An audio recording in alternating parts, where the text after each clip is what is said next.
అల్లు అర్జున్ తో ప్లాన్ చేసిన icon cinema చివరికి రీస్టార్ట్ అయింది. కానీ ఈసారి అల్లు అర్జున్ ఈ ప్రాజెక్ట్ లో లేరు. 2019లో నాని హీరోగా వచ్చిన బ్లాక్ బాస్టర్ MCA తర్వాత నిర్మాత దిల్ రాజు, దర్శకుడు వేణు శ్రీరామ్ కలిసి అల్లు అర్జున్ తో ఐకాన్ అనే సినిమాను ప్రకటించారు. అయితే వారు పవన్ కళ్యాణ్ నటించిన వకీల్ సాబుకి కమిట్ కావడంతో ఈ ప్రాజెక్ట్ ఆగిపోయింది. ఇంతలో అల్లు అర్జున్ అలా వైకుంఠపురంలో వంటి ఇండస్ట్రీ హిట్ ఇచ్చి పాన్ ఇండియా స్టార్ అయ్యారు. ఆ తర్వాత ఆయన పుష్ప సినిమాకు ఓకే చెప్పారు. అయితే అప్పటికి అది 2 భాగాలుగా ప్రకటించలేదు. దిల్ రాజు, వేణు శ్రీరామ్ పుష్ప పూర్తయ్యే వరకు వెయిట్ చేద్దాం అనుకున్నారు. కానీ పుష్ప 2 పార్ట్స్ గా మారి అల్లు అర్జున్ బిజీ అవడంతో వాళ్ళు ఇతర ప్రాజెక్ట్స్ కి వెళ్లారు. అప్పుడే తమ్ముడు సినిమా నితిన్ తో వచ్చేసింది. ఈ సినిమాలో ముందుగా నాని పేరు పరిశీలించబడినట్టు సమాచారం. అయితే అది వేరే విషయం. ఇప్పుడు తమ్ముడు జూలై 4న రిలీజ్ కి రెడీ అవుతుండగా అల్లు అర్జున్ అట్లీ డైరెక్షన్ లో మరో సినిమాతో బిజీగా ఉన్నాడు. ఇదే సమయంలో దిల్ రాజు మీడియాతో మాట్లాడుతూ ఐకాన్ సినిమా ఇంకా లైవ్ లో ఉందని, ఇది హ్యూమన్ ఎమోషన్స్ తో కూడిన యాక్షన్ డ్రామా అని చెప్పారు. కానీ అల్లు అర్జున్ ఇందులో లేరు అని క్లారిటీ ఇచ్చారు. ఇంకా హీరో ఎవరు అనేది ప్రకటించలేదు. కానీ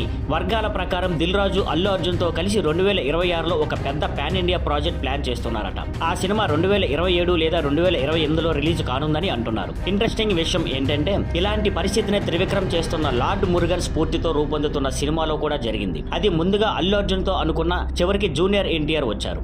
ఇప్పుడు ఐకాన్ సినిమాలో హీరోగా ఎవరుంటారు అన్నది సస్పెన్స్. వేచి చూడాల్సిందే. Thank you for watching. Please like, share and subscribe.